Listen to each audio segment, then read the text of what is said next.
Do, do, do, do, do, do, do, do, do. Ba-dum-bum. Hey, kia ora. Helen Brahms here, coming to you live from Sun City in Arizona. Hope you're all having a super fantastic, sparkling start to Magic Monday.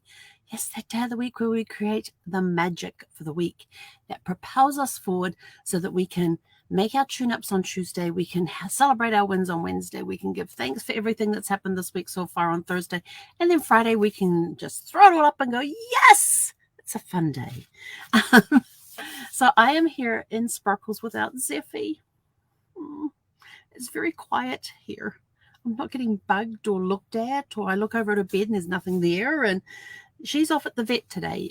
They have a drop-off. I can't actually make an appointment to see the vet unless it's something medical, but because it's just her comprehensive twice yearly exam,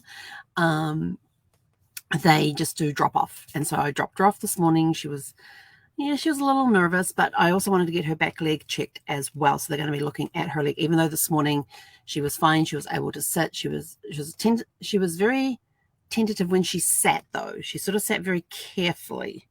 And then when she had to go to the bathroom, she was very careful about it. And she was running around with her usual excitement and things, just not at the top of her usual excitement and stuff. But she did pull on the leash a lot, which I thought, well, that's a good sign. And the fact that she was hopping up and down off the dash this morning before we went out for our walk was another good sign as well. So they're going to have to, and this one does the intake a little different. Each Banfield does their intakes differently. And this one, they don't ask you all the questions up front. They actually put you in a room, and then the nurse, the vet tech nurse comes in and does all the check-in process. But she's at 37.2 pounds, which means she's put on what did she put on? Well, she was 36.4 last time, so she's put on 0.8. So yeah, we've got to get her, but she exercises a lot, and the human food she gets is not a lot. Gus used to get a lot of human food, but Zeffy, she gets very little human food. As much as she will sit here next to me and look until I look at her, and then she goes, I wasn't watching. But she didn't drag her. She didn't have to be dragged out the back today, which was kind of nice because we were in the room together. And the nurse did her bit, and then she put the name tag onto Zeffy's collar around Zeffy's neck, and then put a leash on. And then I had to take her harness off, and then I said, "Do I leave her collar on?" She said, "Oh yeah, it'd be fine." So, well, hang on, if she's having X-rays, and the tech was like, "Oh yeah, that's a good point." So I took her collar off as well. And Zeffy was kind of like, "I don't like this." She was very much, "I don't like this." But then Samantha, who was the tech, gets up and starts walking towards me and says, "Come on, come on." And Zeffy didn't even look at me. She just hesitantly started following her because she had the lead, but she didn't look back at me. And so I just quietly snuck out the door while she was doing that and watched a little bit through the window. And Zeffy gets out back and sort of like nose up in the air, sniffing. "Oh, let's go this way." The nurse tech is like, "No, we're going this way." So she went off okay, which is good because that's one of the best ones that she's done when she's been taken from the front to the back. All the other times she has planted her feet like, "I am not going," and she started crying and looking for me to say, "Where are you?" So today was one of the best drop-offs that she's had. And I think it's because they did it in the room where she got used to the tech who was going to be looking after her for the day, and got to know her, and she felt comfortable with her. So I thought that's a good sign. Whereas normally you're out the front and it's whoever's reception.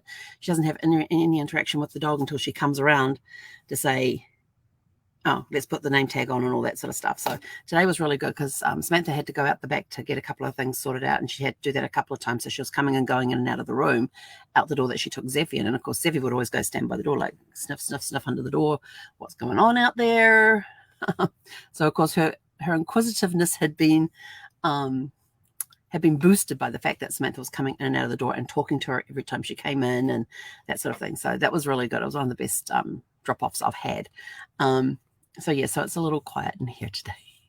Although we do have the jets zooming overhead. They started earlier this morning, but I haven't heard any since I got back. And I just got back. So it was a while. We had to sit in the room for a few minutes before the tech came in. And then I think we were there for about 30 or 40 minutes before I got to leave and then figure out where I was and how to get back home again. Yes, I have my maps with me. But I like to practice without the maps. It's good for the gray matter, remembering if I go this way, then I turn here and I turn here, and then we're good. So I did that. Had the gas on, put the gas on last night, cleared out the heaters, and then opened. Zephyr was like, "What the hell are you doing?" Opened all the windows, had the air vents going, and then we put the heat on. And basically, I just wanted to put the heat on so we're burning off the dust to start with, and make sure everything was working correctly.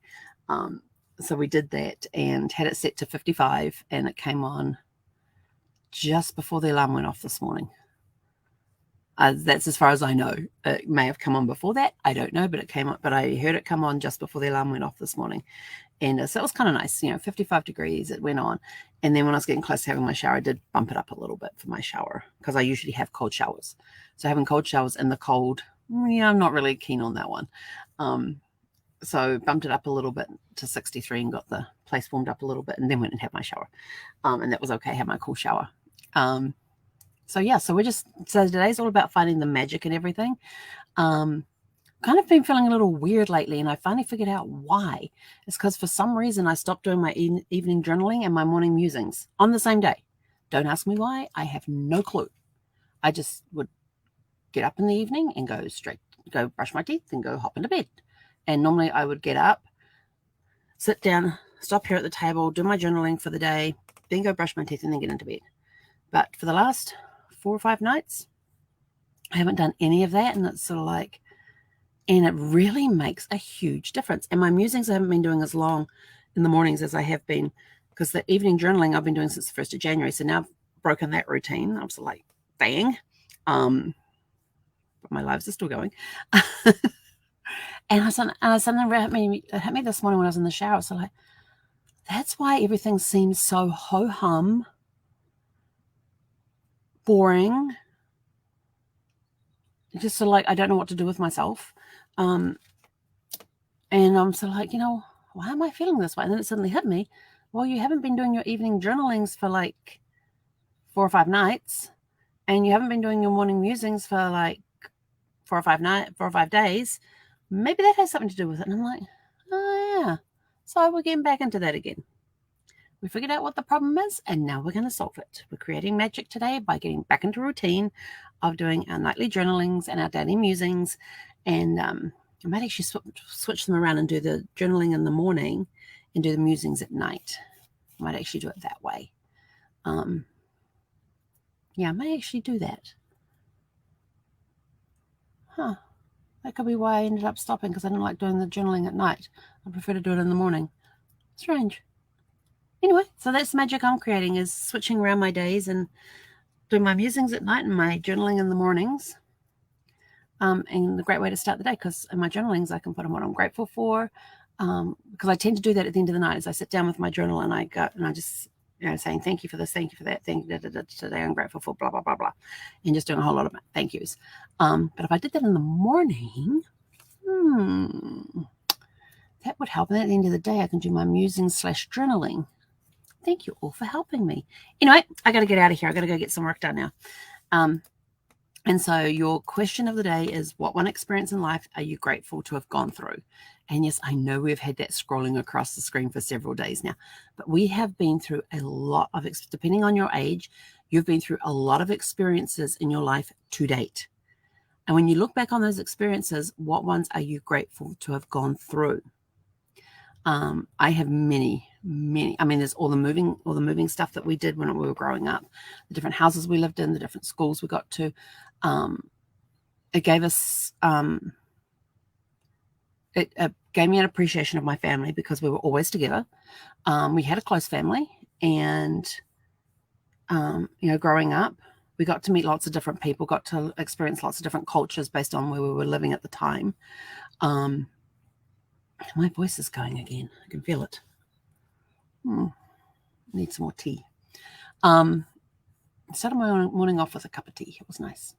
So I'm grateful for all the experiences, all the new friends I made along the way. Kind of taught me networking in a way. If you think about it, when you go to new schools and stuff and you got to make new friends, what are you doing? You're networking. Hi, how are you? Who are you? Will you be my friend? But yeah, it helped me develop my outgoingness, even though I was still an introvert. So I can see how a lot of the moving stuff helped me, things that I learned in the move and things, because I would be interesting because people have been born and raised in that town that we were living in at the time, and had no idea what it was like to live anywhere else. And there were a few people in the school, in the different schools that I went to, that had moved into the area, so knew what that was like.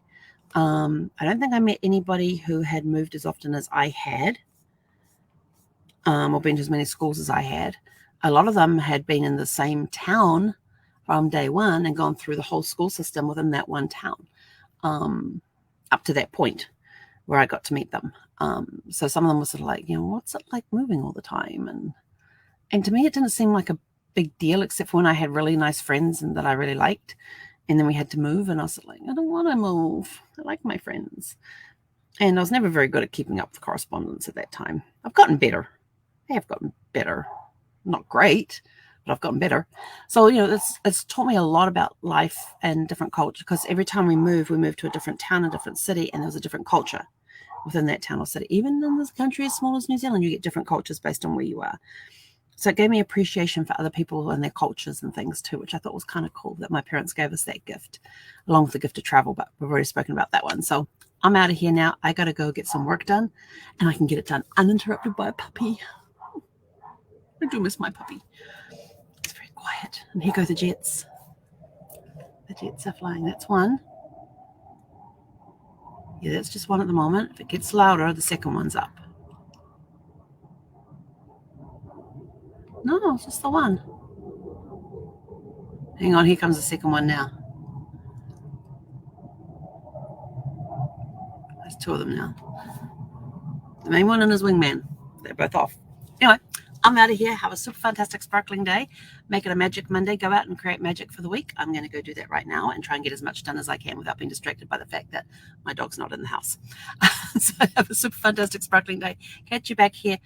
It'll probably be a bit later because I got to pick her up I'm picking her up around 5:30 this evening, so it depends if I'm back in time at 6 o'clock, but it'll be sometime around the mountain time.